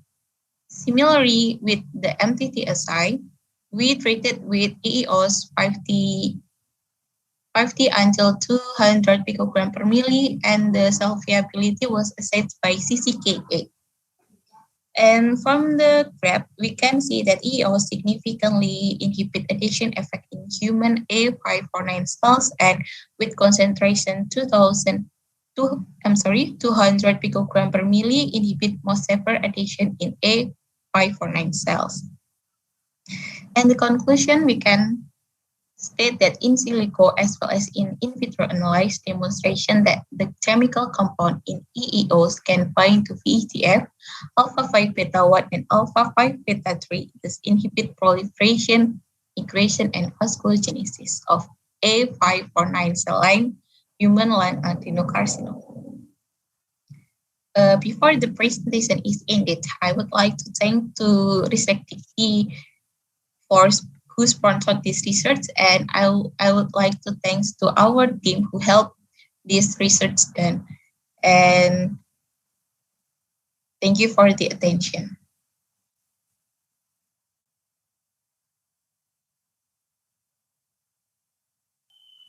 Hello everyone. First of all, let me introduce myself. I am Vini Anisha Larasati from Faculty of Veterinary Medicine, Gadjah Mada University, Yogyakarta, Indonesia.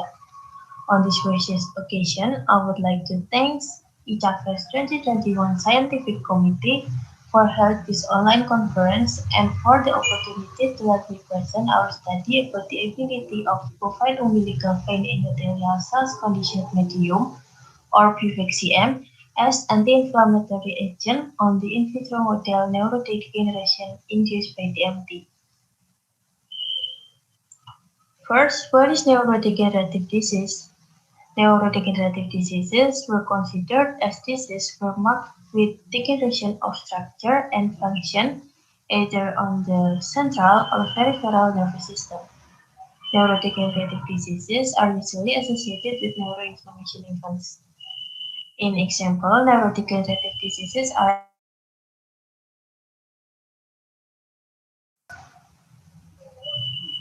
Here is the global prevalence of neurodegenerative diseases according to Global Food Disease 2016 and 2019. Top 3 neurodegenerative diseases affecting humans are Alzheimer and other dementia, with 43,836 global cases in 2016. Second is Parkinson's disease with 6,063 global cases in 2016, and multiple sclerosis with 2,221 global cases in 2016. Globally, and why do we use mesenchymal stem cells collected from pubic?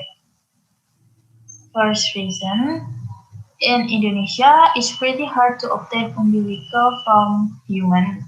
People still create postpartum umbilical according to their belief. And the second reason, there was not many studies use bovine umbilical as a mesenchymal stem cell source. Bovine is pretty easy to find, but actually it's cattle were had normal labor, and umbilical could fall onto the floor and it could cause high contamination to the umbilical. Besides that, according to Macrin et al. 2017, mesenchymal stem cell can be made from endometrium, placenta, amniotic fluid, bone marrow, dental pulp, dermis, and breast milk. MSCs as an alternative neuroprotective agent is more generally used than other types of stem cells due to its proliferation and differentiation ability into many cell types, including nerve cells. In addition, we need further study about therapy mechanism, immune reaction, and tumorigenesis. Next, why do we use conditioned medium from MSCs than MSCs itself? So, conditioned medium as cell-free therapy has a good prospect in neurodegenerative diseases treatment due to its low risk, its possibility to do allogeneic transplantation, and mass production. The aim of this study is to analyze the ability of bovine umbilical vein endothelial cells conditioned medium as anti-inflammatory agent in PC12 cell line induced by TMT. So here is the result of 7 treated and non-treated group. So the first figure of figure A is PC12 cell line induced by TMT. It shows many blank spots because the cells were dead. The second figure is PC12 cell line without any treatment. It grows normally. The third image is PC12 cell line induced by TMT and treated with 25% PVCM. The fourth picture is PC12 cell line induced by TMT and treated with 50% PVCM. The fifth figure is PC12 cell line induced by TMT and treated with 75% PVCM. Figure F is PC12 cell line induced by TMT and treated with 100 PVCM. And the last figure is PC12 cell line induced by TMT and treated with donepezil. Group was treated with 100% PVCM is more confident than group was treated with 75% PVCM, and it continues to less confident until the lowest PVCM concentration. And here is interleukin-1 beta ELISA result. This parameter shows the occurrence of inflammation. If the optical density get through this cut-off line, it means that there were expression of interleukin-1 beta. PC12 and the empty bar shows the highest optical density, and non-treated bar shows the lowest optical density. In PVCM treated groups, the higher PVCM concentration, the lower optical density it gets. It means group treated with 100 PVCM expresses interleukin-1 beta fewer than group treated with 25% PVCM. The star signs show how significant difference between PVCM treated group and the MT-only induced group. PC12 plus TMT plus 75% PVCM and PC12 plus TMT plus 100% PVCM are more significant than other PVCM treated group. Next, here is case-based ELISA result. This parameter shows the occurrence of apoptosis. PC12 anti-empty bar shows the highest optical density and untreated bar shows the lowest optical density.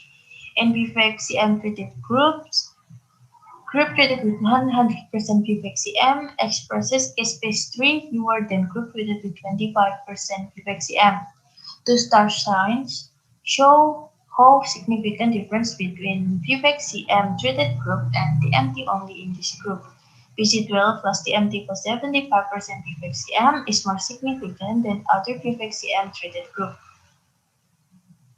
Next, the last is case-based 9 ELISA result. This parameter shows the occurrence of apoptosis 2.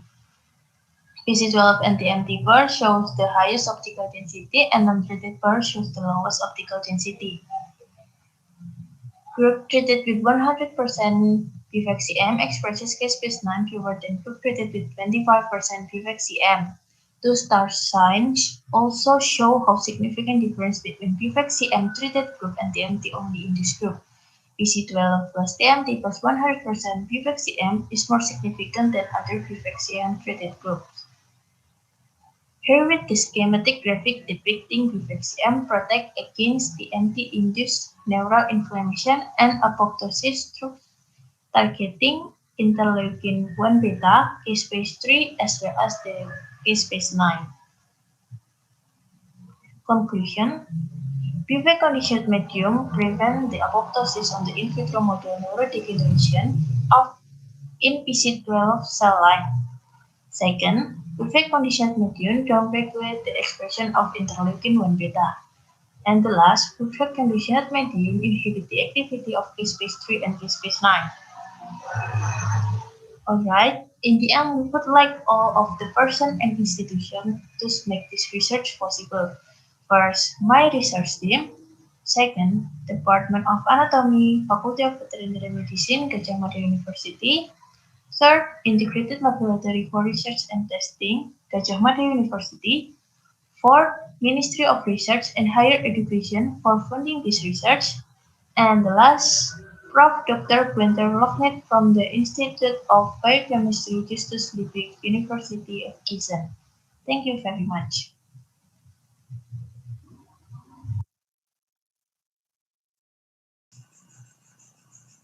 Good afternoon, everyone. My name is Vista Budiariati. I'm from Department of Anatomy, Faculty of Veterinary Medicine, Universitas Gadjah Mada.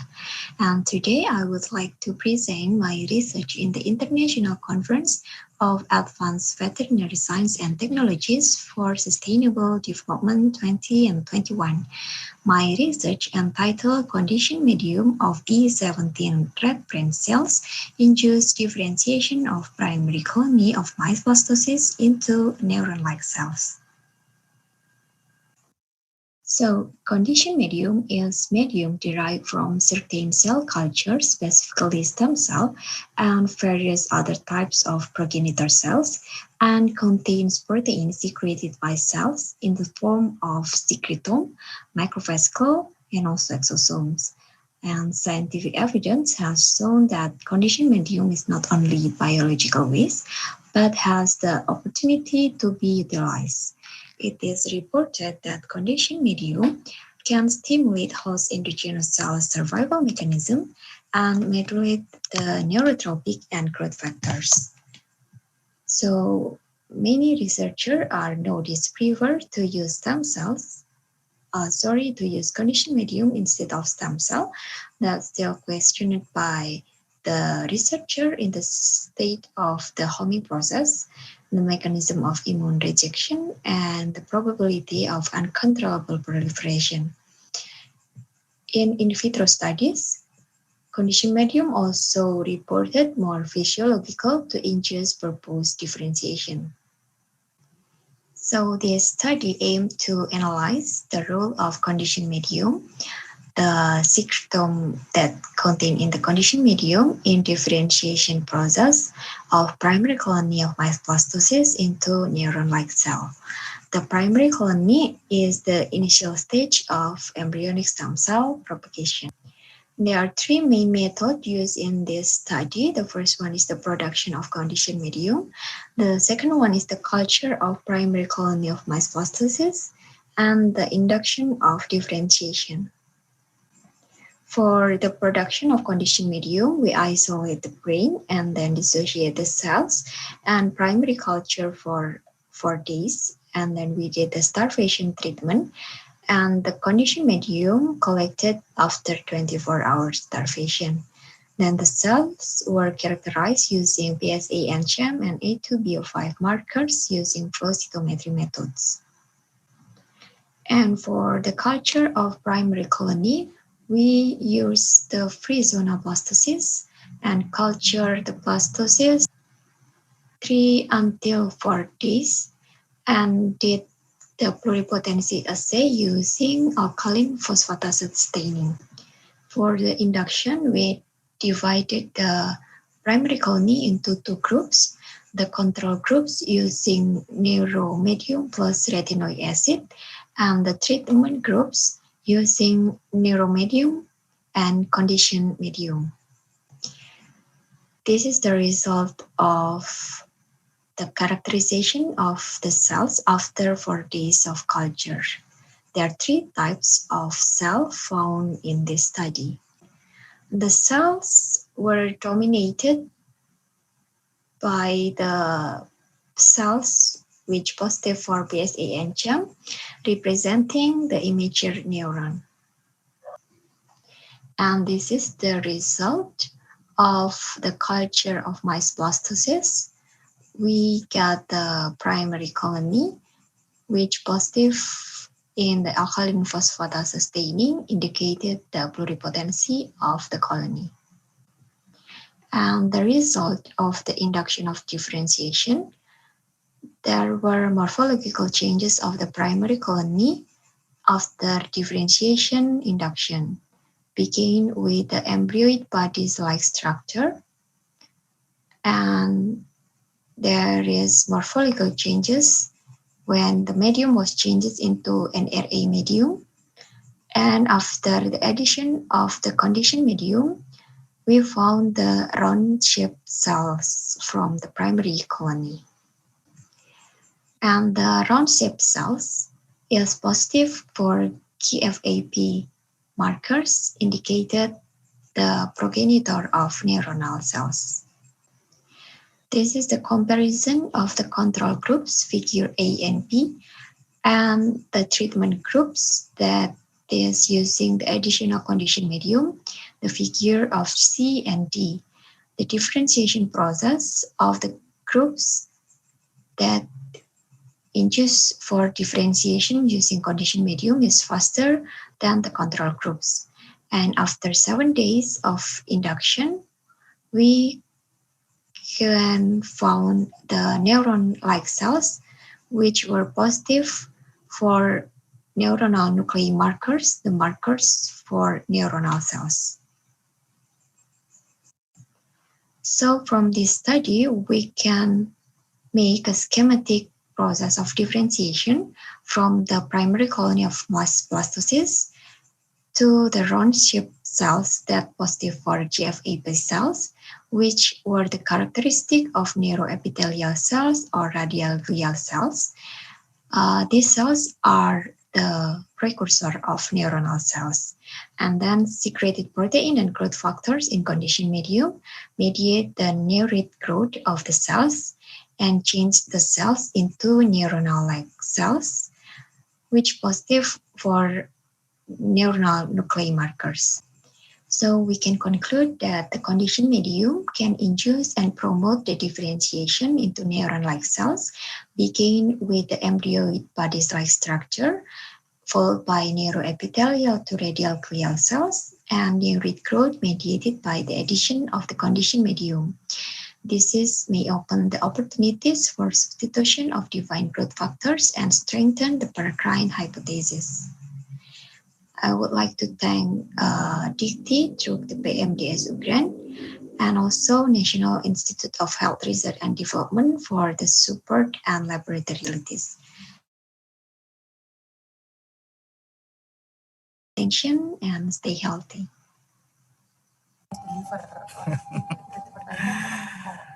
Well, good presentation for all presenter, and now we move to the uh, Q&A question.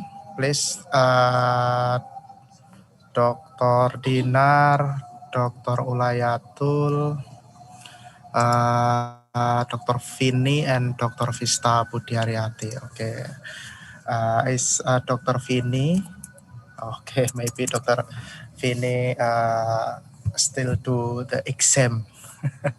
Okay, first question.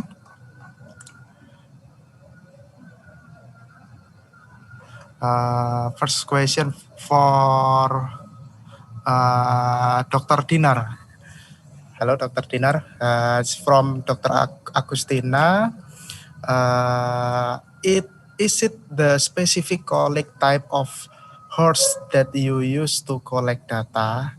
Example, acute, chronic, obstruction, gas, etc. Times of your Dr. Dinar. Oh, yeah. Okay, can you hear me? Okay. Yes. Thank you very much for the question. It's a tough question, but thank you very much. Unfortunately, in the time of my sampling period on April until August 2019, I did not get enough data and enough cases to put into more specific case of colic. But at the time, I got at least more than 35 cases, but I put it into non-surgical colic. So all the data that I perform, it's non-surgical colic, because we can divide on the big data, we can divide colic into two. First is a surgical colic, and two is a medical colic. Surgical need a surgical treatment, and then the medical colic do not need surgical treatment. We can use like drugs and then fluid therapy and so on. So I make sure that at least we have the uniformity on my data. Okay. Hopefully that's answer. Okay, thank you, Dr. Dinar. Okay. Good answer. Thank you. Thank you very much, Dr. Dinar. Thank you for Dr. Agustina for your question. And Dr. Dinar, you have one question, but you will to write in this box check. Thank you. Sure. Okay. Thank you for the question, Dr. Putu. Okay. So we move to the next question to Dr. Ulayatul. From Dr. Putu. Hello, Dr. Ulayatul. Yes. How do you know that the EEOS binds to VEGF and other integrin and cause the inhibition effect? Since in my opinion, in silico study is only a prediction study based on the computer program. Thank you. Okay, thank you, Dr. Putu, from the question, and I'll try my best to answer. So yes, in silico analysis is beginning for our analysis, and so we prove the hypothesis from in silico using adhesion test and proliferation. So we use CCK8 and MTP assay, and for the concentration, the VEGF and integrin, we still in progress, and we also we will perform use in vivo analysis too, using mice C57 black as a model, animal model cancer. Okay, my answer. Okay, thank you, Dr. Ulayatul. But Dr. Ulayatul, you have some question in the chat. Please you answer chat by write in this box chat. Okay. Thank you. Dr. Thank you very much, Dr. Ulayatul. And now we move to the next question. I'm sorry, everyone. I think Dr. Vini is still do exam. So maybe we move to the next question, yeah. Okay. to Dr. Vista. Hello, Dr. Vista. Hello. Yes, hello, Dr. Okay. Anggi. Sorry. Okay, Dr. Yes. Vista. Are you still healthy, doctor? Okay. Very Okay. well. Okay, Dr. Vista, wonderful presentation. Your presentation make me no idea to say anything. maybe other participant also. Okay. One question, maybe Dr. Vista, your presentation and your research is, I think, wonderful and amazed for me. And I want to ask to you, how much money do you spend to done your research? I think if there is no question, it's okay. You don't need to find question, Dr. Anggi.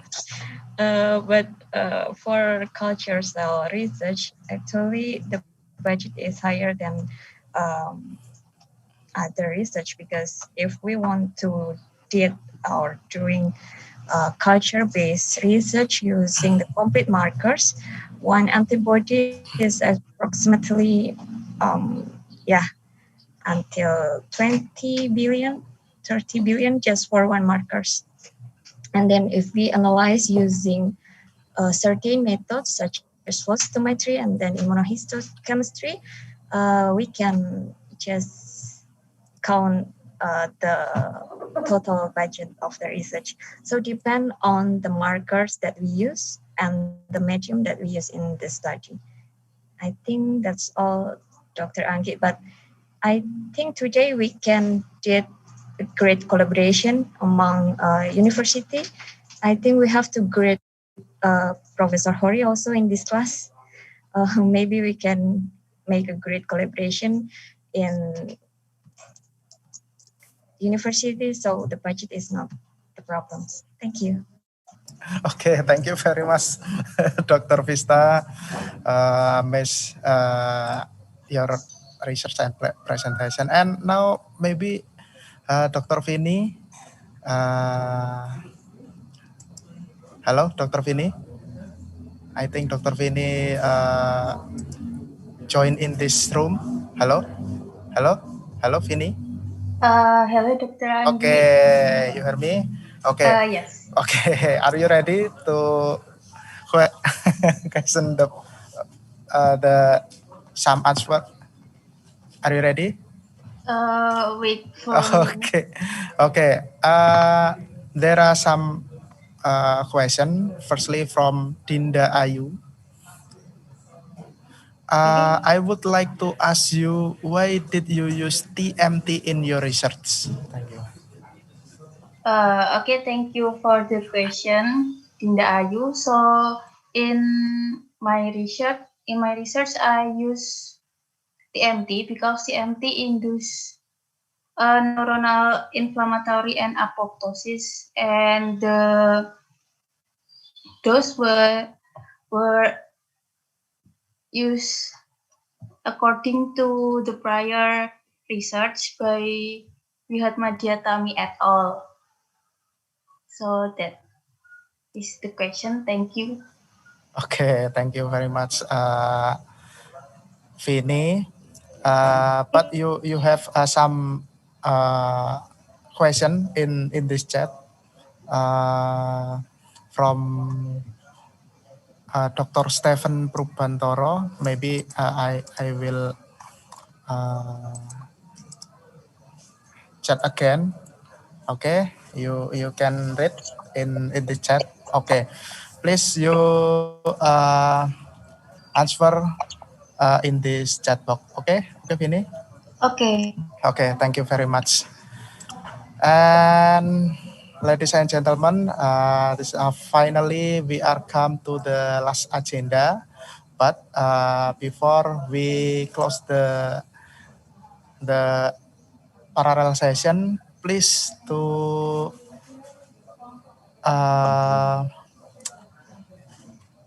photo together. please open your camera, please.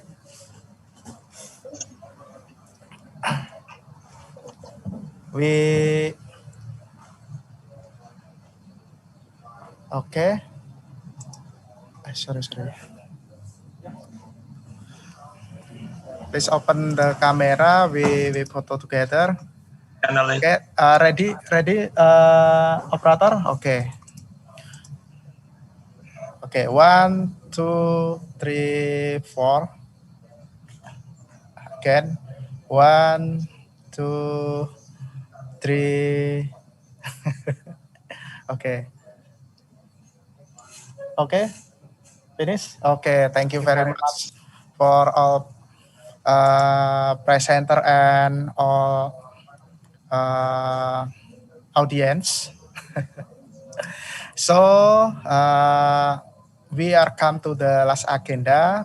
We would like to say thanks again for presenter and all the audience, especially Dr. Agustina.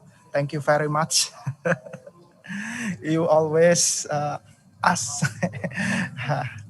in this session for active participant. Thank you very much. Maybe before we close the agenda, there are closing statement from Dr. Putu.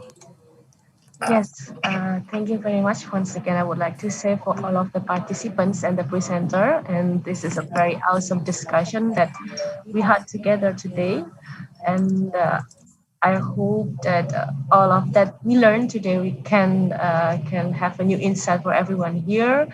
And maybe not only for the knowledge, but also maybe we can starting for the collaborations.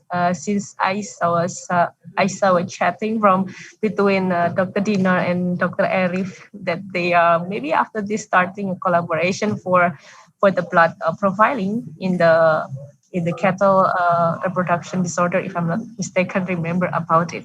Thank you very much. And once again, I would like to remind for all of you to send your feedback to about the first ICAVESS, because we still need your input and your opinion and your suggestion. Thank you very much, and see you in the plenary room, because we will have a lot of announcements that very important for all of us. And thank you very much. Have a nice day and stay healthy. Bye bye.